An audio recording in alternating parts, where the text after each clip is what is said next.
Hey guys, welcome to part 2 of Clingy Boyfriend Challenge. I know some people have been waiting for a year for this. Sorry about that, but here it is. I hope you enjoy. Iwaizumi was regretting agreeing to this challenge. He hates doing challenges, but lucky for him it's a nice one. Iwaizumi has been really busy at work. He hasn't really gave Oikawa any attention lately, and Oikawa has been really distant and not really been himself. So it'll be good for Iwaizumi to do this. Iwa-chan, I'm leaving. I'll be back in like an hour, so I'll see you soon. Where you going, shitty carver? Oikawa is a little bit shocked that Iwaizumi asked where he was going. He never asks where's he's going. The store. Do you need anything? Well, no, I don't need anything, but thanks for asking. Okay, well, I'm going now. Text me if you need anything, Iwa-chan. Oikawa gave Iwaizumi a slight smile before his face went back to an emotionless expression, which made Iwaizumi pretty upset. Oikawa was walking to the door, sighing before he could put his hand on the door handle to open it. He felt a grip come onto his hand. Not a strong grip, but a soft, gentle grip. Iwa? Oikawa turned around to see Iwaizumi's face looking at the ground. Iwaizumi still has Oikawa's hand in a soft grip. Can I come with you?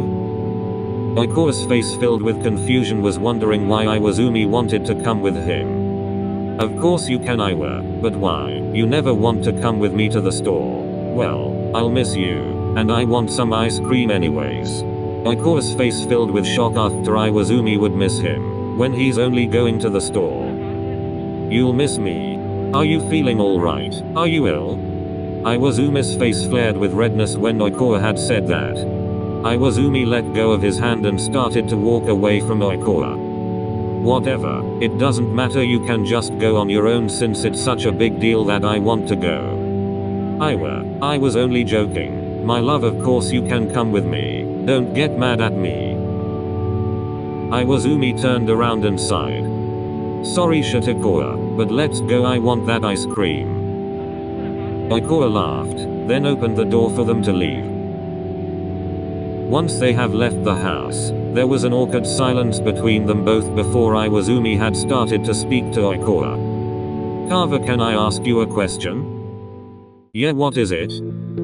I'm really sorry if I did anything to hurt you. You've been really distant and not yourself, and it's worrying me. And I love you, Carver. I never ever mean to hurt you in any way. Oikawa stopped dead in his tracks while Iwaizumi kept walking, basically talking to himself. Iwaizumi's ears perked up hearing Oikawa saying his full name. Even though he's been distant, he always used Iwa-chan or Iwa. Iwaizumi turned around slowly to see Oikawa stopped starting to tear up. Iwaizumi, with a shocked face and guilt rushing through him, he walked over to Oikawa. Carver, I'm so. Before Iwaizumi could even get the word sorry out, Oikawa kissed him. Iwa, do you really think you actually have hurt me in any way? Well, yeah. You stupid idiot. Iwaizumi looked at him in confusion as Oikawa started to laugh. I was acting distant because I was planning us a surprise holiday for you, and I was going to propose, so I guess you ruined the surprise. Iwaizumi's face went bright red and just stared at Oikawa blankly as Oikawa just laughed at him. Are you serious? Yeah. Well, the funny thing is, Carver, I've got a ring here too. They both looked at each other and just laughed their hearts out, passing people thinking they're crazy. So Shitakawa, will you marry me? Of course I will. Tsukishima is definitely not the clingy type at all. Yamaguchi is more the clingy type, but he's always too scared to make the move. So it's Tsukishima's turn to make the first move. Hey Yamaguchi.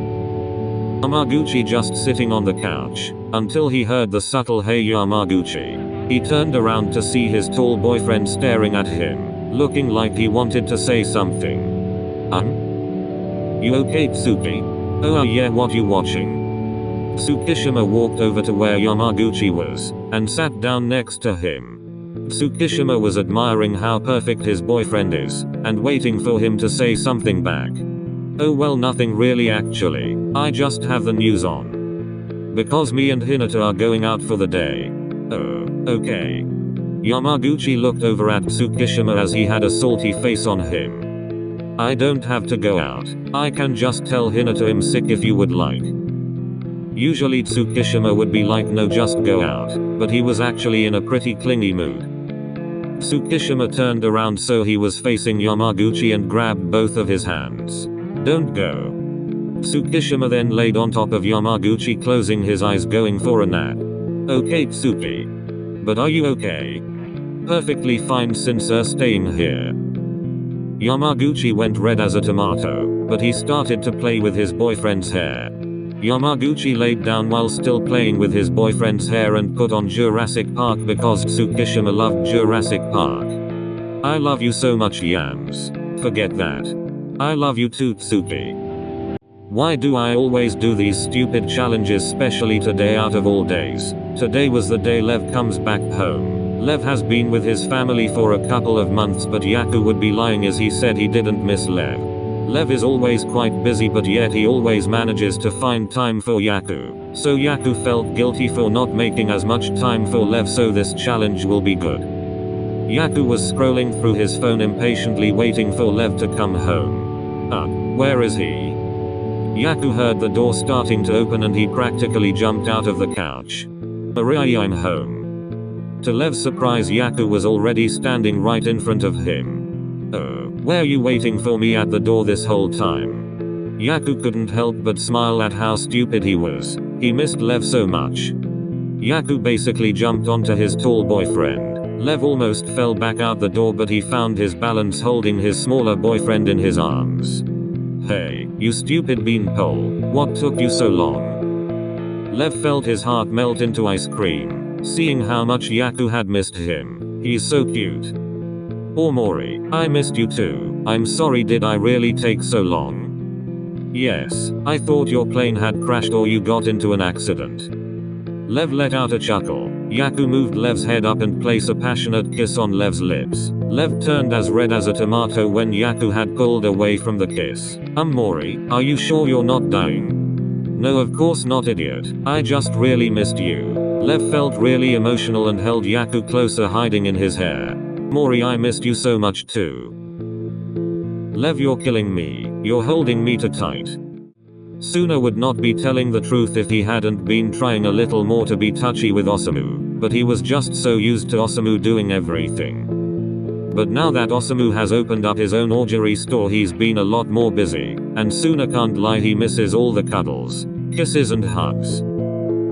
Sun sighed and put his phone down, and looked over at his boyfriend who seemed to be ordering more stuff for his new store. Suna was deciding if he should do this or not. You know what, screw it. Suna got up and walked over to his busy boyfriend. Samu. Yes Suna? Osamu turned around in his chair so he was facing his boyfriend. Suna took this as an opener and got onto his boyfriend's lap, straddling his legs. Huh, Suna? Osamu didn't know what to say to Suna. Suna's never done something like this before. Osamu felt very hot. Yes. Is everything alright? Suna couldn't help it but to let out a soft chuckle at his boyfriend's lost for words, which made Osamu blush and lose his words even more. Dang, that smile might be the death of him. Yes, everything's alright. I just wanted some cuddles. Why didn't you just say? I would have gave you some. Osamu's hands made their way to Suna's thighs, Osamu gripping them. Are you okay, my love? Do you feel a little bit lonely since I've opened my store? I know I've been busy. But you haven't done this before. Surprisingly, when it came to Suna, Osamu was really observant. Sometimes Suna loved it, but in this case he didn't like it too much. Suna doesn't like to lie to Osamu, so he couldn't really say don't worry, I haven't been lonely, but he had been pretty lonely. I have been a little lonely. Osamu started to feel some guilt towards Suna. Osamu cupped Suna's face and placed a small peck onto his soft lips. I know you're pretty busy. I'm never too busy for you, my love. Suna let a soft smile appear. Suna forgot that he just needed to ask Osamu and he would drop most things to come and complete his needs. Suns wrapped his arms around his boyfriend and gave him a soft, passionate kiss. I love you, Samu. And I love you, my love.